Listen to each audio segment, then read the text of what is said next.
Hello record collectors and music lovers. Welcome to my channel. My name is Jonas and I'm a record collector from Stockholm, Sweden. Lately I have been doing this folk series where I have done a couple of videos where I showed you some acid folk and some progressive folk from the late 60s and from the early 70s. And that time was really exciting. I mean, the traditional folk was starting to mix up with psychedelic music and with progressive music and with rock music and with jazz and stuff. So it was like a melting pot of different genres, and from that it came so many interesting albums that are worth highlighting. And today I wanted to show you a couple of really great singer-songwriter LPs from that time. And these LPs are connected to the UK folk scene. So there are UK artists here, mostly. It's one American, but he's also connected to the UK scene, but I will get into that a little later on. So what these albums have in common is not only that I have them in my collection and that I recommend them and they are great. They also didn't sell much at the time they were released. So back in the days, these were very obscure artists. Over time, some of them have gotten their recognition and have a kind of revival and are now well-known names. Some of them are still very obscure, so it will be a mix of obscure and more well-known artists here today. But as I said, they were obscure and they didn't sell much back in the days.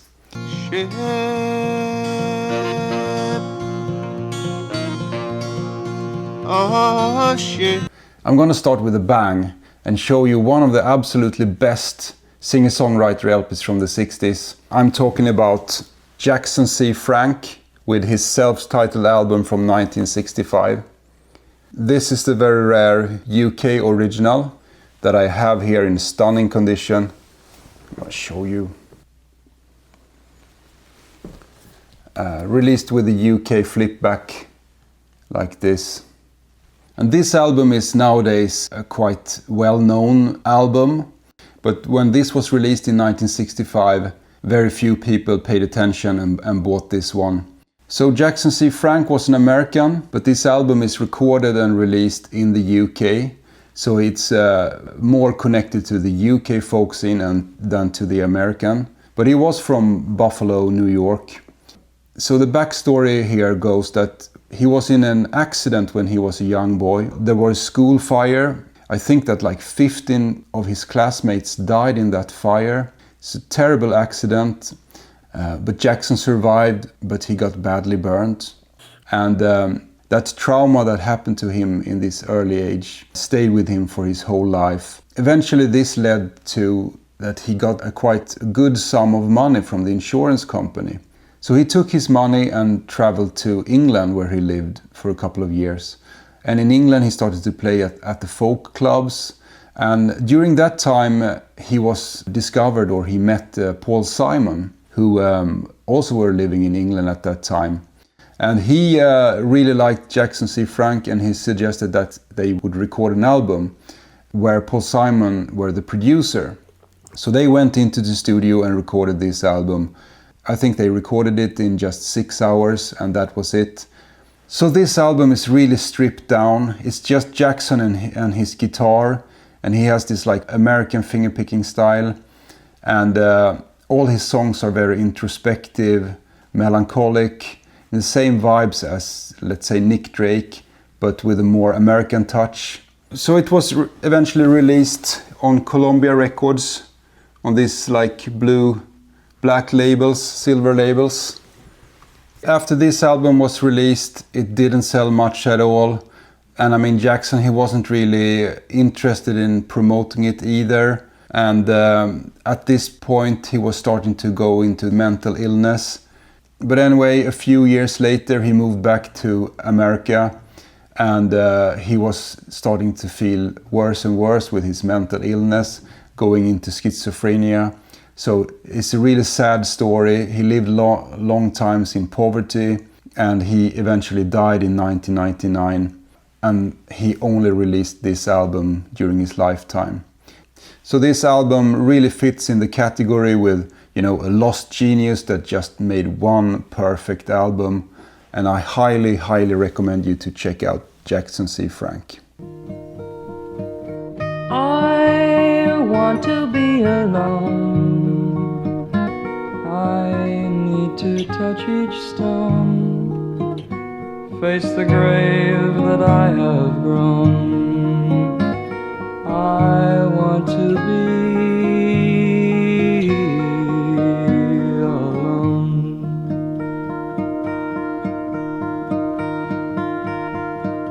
Before The next album is by a UK folk singer called John Williams, who released this album in 1967. And this was also released by Columbia Records in this UK flipback cover. Just like Jackson C. Frank, it was released on the blue, black, silver Columbia labels in the UK. This is of course not the famous classical guitarist John Williams. This is the UK folky John Williams that only released this album and another one under a different name. And just like Jackson C. Frank, the music here is very minimal. It's often just his guitar and voice. And on a couple of tracks there are also a cello arrangement that really adds a nice flavor to this singer-songwriter music. But yeah, it's a solid folk album that is absolutely obscure. It didn't sell much at all, and these days hardly no one knows about it. What's interesting with this album is that it has some kind of connection to Jimmy Page. At this time, in the mid-60s, John Williams were playing in a band called the Authentics, and they used to be the opening band for Yardbirds. So he became friends with Jimmy Page and they started to record some demos together. And eventually John Williams recorded this album. A few of the tracks on this LP is credited to the Jimmy Page publishing company. So you can speculate that Jimmy Page were producing those songs or even playing on them. At this point, Jimmy Page were playing on hundreds of records in the UK, often just uncredited, so he could have been playing on this album, we just don't know. So this is the only album that he did. Later on his demo recordings with Jimmy Page were released under a different name, I think the Morini Wishful album or something, and it came out in '68. But this is the only solo album he did under his own name. And it's also interesting to see up here, file under educational. So this is file under educational. Another interesting thing is that Julie Felix wrote the liner notes here. She writes that this is his first album. Listen carefully, for those songs are roots of a tree which I'm sure will blossom. It never blossomed. But we have this album from John Williams and I think it's worth checking out. Suicidal advice my soul was giving. I tried to die, but I woke up and I found that I was living. The next LP is by a pretty famous guy that even were kind of big back in the days. But when he released his debut album, he wasn't a big name at all. And I'm talking about the debut album from Roy Harper called Sophisticated Beggar that came out in the UK in 1967. And here you can see a young Roy Harper looking kind of pissed on the back. I mean, this guy is not happy, you can see that.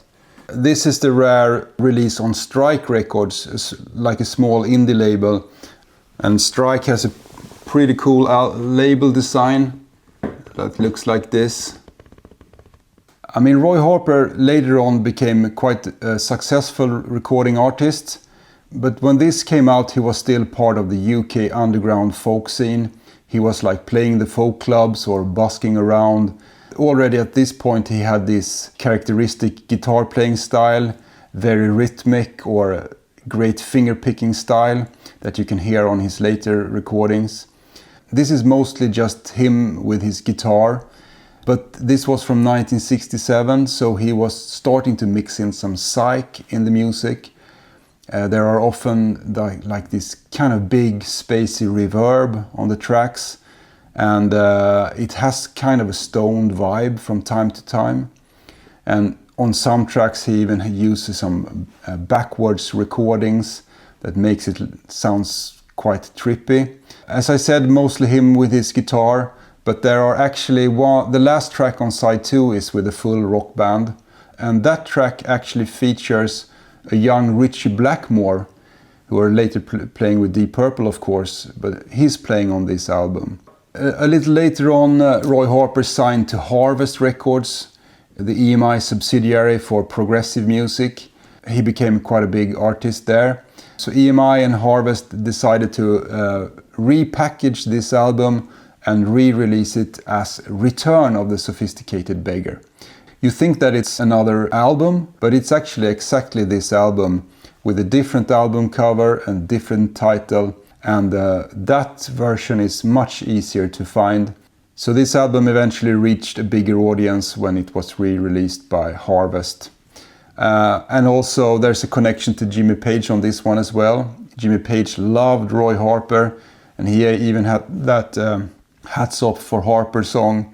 But it's a really cool album, and I highly recommend you to check out Sophisticated Beggar by Roy Harper. We're just spinning leaves in the flight of a dawn, little girl,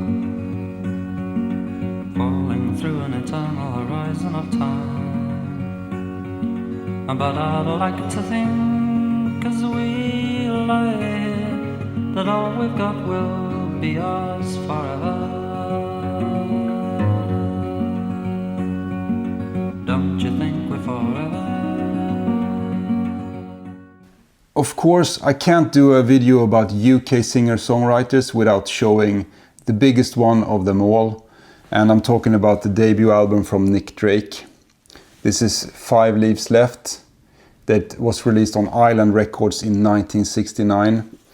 And now you're thinking, I mean, Nick Drake has hundreds of million streams on Spotify, and everybody knows about Nick Drake. Yeah, but when this album came out, he was a nobody. This album didn't sell much at all, and he never made it in his lifetime. He has been rediscovered in the 90s, and now he's a really big name. But at the time, he was an obscure folk singer-songwriter. It was released in a gatefold cover. The beautiful picture of Nick there. And we have this classic back. And this is the UK first press that was released on this pink Block Island label. And this label design were only used for a short period of time in the summer of '69. So it's just this one, a Fairport Convention and a couple of others that has this label design. And Nick Drake has such a wonderful guitar playing. He often did really weird tuning on his guitar. He tuned different tuning between tracks, and he has a really complex way of playing. Together with his really soft voice, create this melancholic vibe that we all love. Initially, Joe Boyd, the producer, wanted to bring in some professional guys to do the arrangements, but it really never worked, and Nick never liked it. So he suggested that they should bring in his pal from college, Robert Kirby, to do the strings. And Robert Kirby was just a student. He hadn't done any big productions, but he showed Joe Boyd what he had come up with, and it fitted the songs perfectly.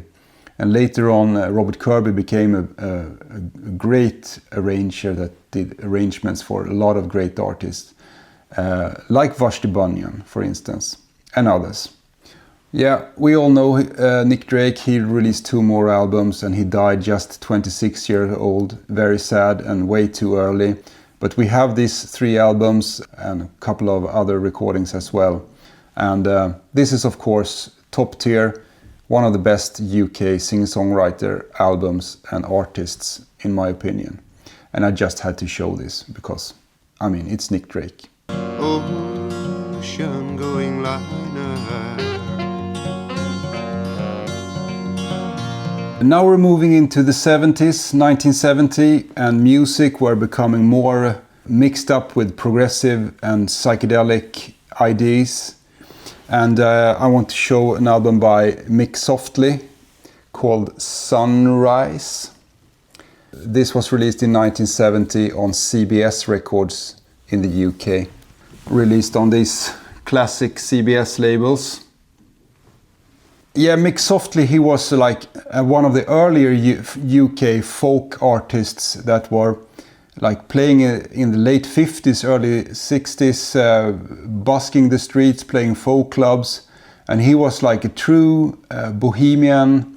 He was like traveling around in Europe, just playing his guitar, living like a real beatnik.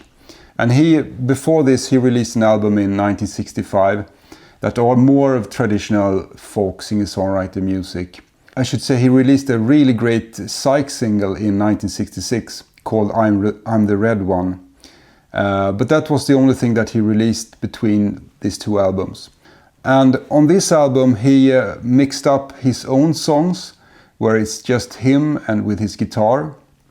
He mixed that with full rock band music, and he managed to get some of the best UK artists at the time.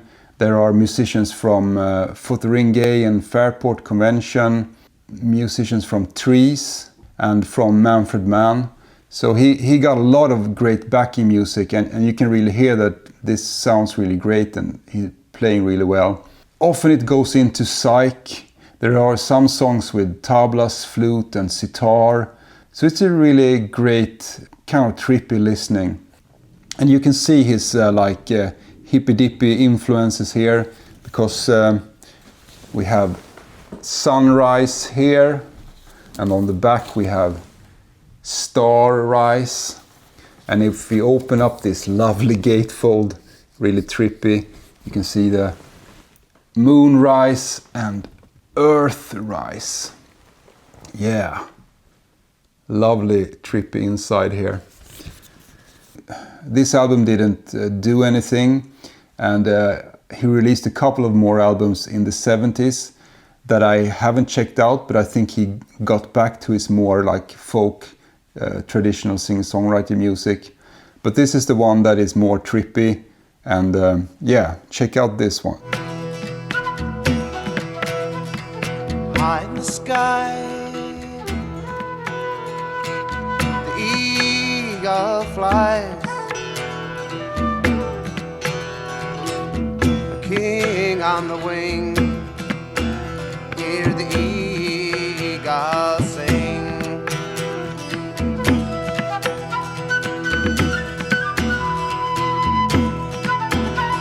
From his high Yeah, the next album is probably one of the most obscure in this collection, but it's also a cheapie, so it's a bit under the radar.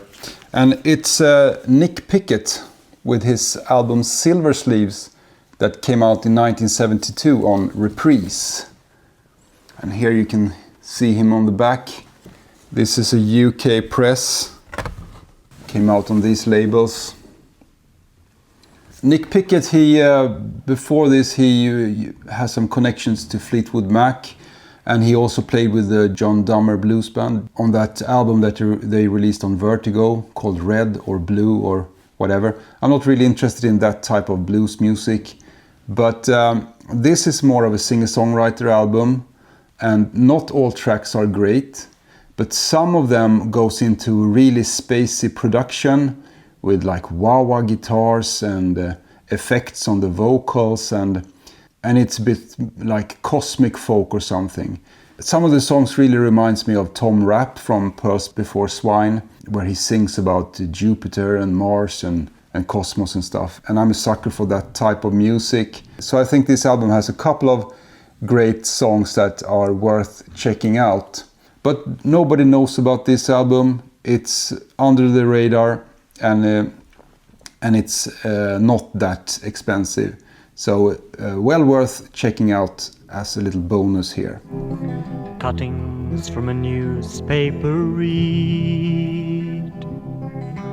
He died at supernatural speed, hurtling towards the stars, waltzing with Jupiter and Mars.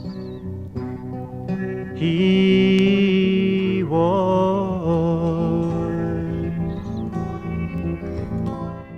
Yeah, so this is what I had for today. Some excellent singer-songwriter LPs from England, with Jackson C. Frank, of course, being from America, but are connected to the UK scene. And looking back at this time, it really captures a really interesting time when this type of introspective acoustic music really hadn't found its audience yet. And this is a good reminder that some of the most interesting albums aren't the ones that were successful at the time. So sometimes music needs some time to mature and find its audience. Anyway, sun is shining here in Stockholm. We finally have spring. When the sun comes, you feel like life is slowly coming back to our tormented bodies up here in the north. And as Mick Softley said on one of his songs from this album, if you're not part of the solution, you must be part of the problem. Think about that, folks. Anyway, put down a comment what you think of these albums. Do you have other singer-songwriter LPs that are under the radar and needs to be highlighted? And if you want, you can press the little like button. And if you want, you can also subscribe. It's absolutely free. And my channel is not monetized, so I try to keep it free from ads and stuff like that.